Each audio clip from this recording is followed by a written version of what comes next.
செய்யப்பட்டு பெரும் துன்பத்திற்கு ஆளாகி அவர்கள் தற்போது பிணையில் விடுதலை செய்யப்பட்டிருக்கிறார்கள். அதை கண்டித்து ஒரு ஆர்ப்பாட்டத்தை எங்கெல்லாம் கிறிஸ்தவர்களுக்கு அநீதி இழைக்கப்படுகிறதோ அந்த அநீதிக்கு எதிராக போர்க்குரல் எழுப்பக்கூடிய சிறுபான்மை நலக்கட்சியை நான் உண்மையிலேயே நன்றி கலந்த வாழ்த்துக்களை இந்த நேரத்தில் கிறிஸ்தவ மக்கள் சார்பில் தெரிவித்துக் கொள்கிறேன். என்னோடு இந்த ஆர்ப்பாட்டத்திலே எங்களுடைய தென்சென்னை மாவட்டத்தினுடைய தலைவர் பவுலோஸ் மற்றும் குமார் மற்றும் ஆனந்த் கிறிஸ்டோபர், பாஸ்டர் சாண்டி, மகளிர் உமா எப்சிகா போன்றோர் கலந்து கொண்டது. நிர்வாகி உட்பட இன்னும் கொஞ்சம் அதிகமாக ஆட்கள் நம்ம பங்கேற்க செய்திருக்க வேண்டும் அப்படின்ற ஒரு விஷயங்கள் தான். இன்னைக்கு ஒன்றும் பரபரப்பான நியூஸ்லாம் எதுவுமே இல்லை. இப்போ இங்கெல்லாம் எல்லாரும் இப்போ கண்டன குரல் எழுப்புறீங்க. நாமளும் கொஞ்சம் கண்டிக்கணும். நம்ம அவங்களுடைய ஆத்மா சாந்தி அடைந்து வேண்டிக்கணும். ஒரு 385 பேர் செத்துட்டாங்க. 385 பேர் எங்க செத்தாங்கன்னா மசூதிக்கு கீழே நோண்டி எடுத்தா அங்க இல்ல, தேவாலயத்துக்கு அடியில நோண்டி எடுத்தா அங்க சாவல்ல.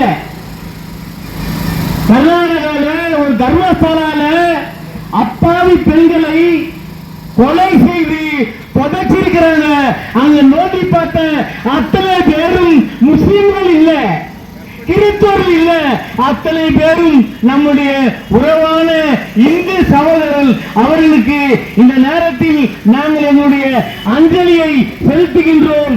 அந்த கொலைபாதக செயலை செய்தவர்களை காவல்துறை போர்க்கால அடிப்படையில் அத்துணை காவி கேடுகட்ட குற்றத்தை கைது செய்ய வேண்டும் என்கின்ற கோரிக்கையை முன்னாடி வைக்கிறேன்.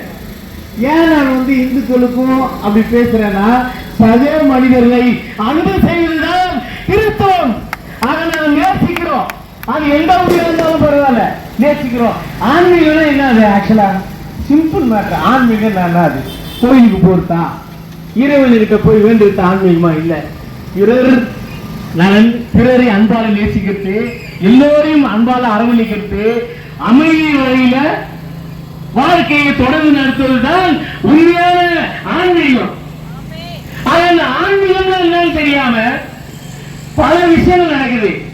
எல்லாரும் சத்தீஸ்கர் பத்தி பேசுறீங்க. அடிப்படை காரணம் என்னன்னா, சத்தீஸ்கர் ஜார்க்கண்ட் எல்லாம் மலைவாழ் மக்கள் தான் அதிகமா இருக்கிறாங்க. இப்போ சிபு சோரன் இறந்துட்டாரு. அத மலைவாழ் மக்கள் ஒற்றுமைப்படுத்துறாங்க. ஆகவே நம்ம இந்த தேர்தலை தோத்துட்டோம். அதற்கு அடிப்படை காரணம் மிஷனரி. அந்த அடிப்படை காரணம் ஸ்டான் சுவாமி என்கின்ற பாதிரியார்.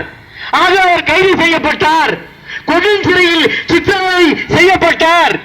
விலங்குகள் பூட்டப்பட்டு அம்னீசியா நோயினால் பாதிக்கப்பட்டார். அந்த ஸ்டான் சாமியை உயிரோடு கைது செய்யப்பட்டு கைவிலங்கு பூட்டப்பட்டு மத்திய மதவெறி சர்க்காரார் கொல்லப்பட்டார் என்பதுதான் நிஜமான உண்மை. அதே மாதிரிதான் இப்போ சத்தீஸ்கர்ல நடக்குது. ஜனவரி மாசம் 22ஆம் தேதி ஒரு கிராமத்துல கிறிஸ்தவர்கள் அதிகமா வசிக்கிறாங்க. அந்த கிராமத்துல 1000 பேர் 685 பேர் கிறிஸ்தவர்கள் குடும்பம். அந்த கிராமத்துக்கு தண்ணி கட் பண்றாங்க. ஒரு RSS பயங்கரவாத கூட்டம். கொஞ்ச நாள் கழிச்சு நம்முடைய என்ஜிஓக்கெல்லாம் போறாங்க. போயிட்டு இவங்க என்ன பண்ணாங்க, அவங்களே காசு போட்டு ஒரு போர் போட்டு அந்த கிராமத்துக்கு தண்ணி கொடுக்குறாங்க. இதே சத்தீஸ்கர்ல நடந்தது. 2021 இதே ஜோதி சர்மா என்ன பண்ணாங்க தெரியுமா? ஒரு பாஸ்டர் ஃபெலோஷிப்ப பலாறு கண்ணத்திலையும் முகத்திலையும் அடிக்கிறாங்க. ஜப கூட்டத்தில் நுழைஞ்சி 2022 ஒரு ஃபெலோஷிப் பெண் பாஸ்டர் அவங்கள தாக்குற இதே ஜோதி சர்மா எஃப்ஐஆர் போட்டு கைது செய்யப்படல.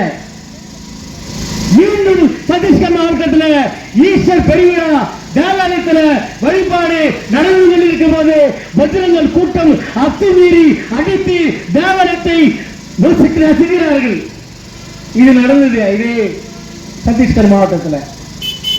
தொடர்ச்சியாக அந்த தாக்குதல் நடந்தது. ஒரு முறை கூட யாரையும் கைது செய்யப்படல.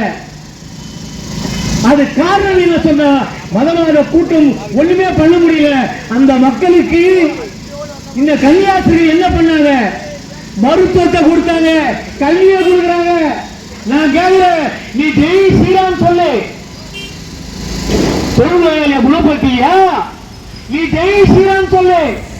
ஏழைப்பாளைகளுக்கு சாப்பாடு போடுவியா? நீ ஜெய் ஸ்ரீராம் சொல்லு. ஏழை மக்களுக்கு தங்களுக்கு இடம் கொடுப்பியா? முதியோருக்கு இல்லம் கட்டியா? அனாதைகளுக்கு ஆசிரமம் நடத்தியா? இதெல்லாம் ஒண்ணும் செய்ய மாட்டேன். என்ன பண்ணுவேன்னா, ஒரு பையன் லவ் பண்ணிட்டான், ஒரு பொண்ணு, ஒரு பையன் ஒரு பொண்ணை லவ் பண்ணிட்டான். அந்த பையன் டிசிஎஸ் கம்பெனி வேலை செய்யறான். டிசிஎஸ் கம்பெனில 1.5 லட்சம் ரூபாய் சேலரி. அழகான பையன். பைபிள்ல அவர் சொன்ன மலைப்பிரசங்கிற ஒரே வசனம் தான், இந்த கல் எவன் மீது விழுகிறானோ அவர் பேசி போவான். இல்ல ஆனா இது வந்து சாதாரண கல் இல்ல. நாங்கெல்லாம் வந்து ரொம்ப பேர் சொல்றாங்க அல்லேலூயா. அல்லேலூயா வந்து சும்மா அகிம்சை வார்த்தை இல்ல, விடுதலையுடைய போர் விளக்கம் அல்லேலூயா. இப்ப யாரும் சொல்றது ஆண்டவர் இயேசு கிறிஸ்துவின் ரத்தம் ஜெயம். தயவுசெய்து அடிக்கடி சொல்லுங்க.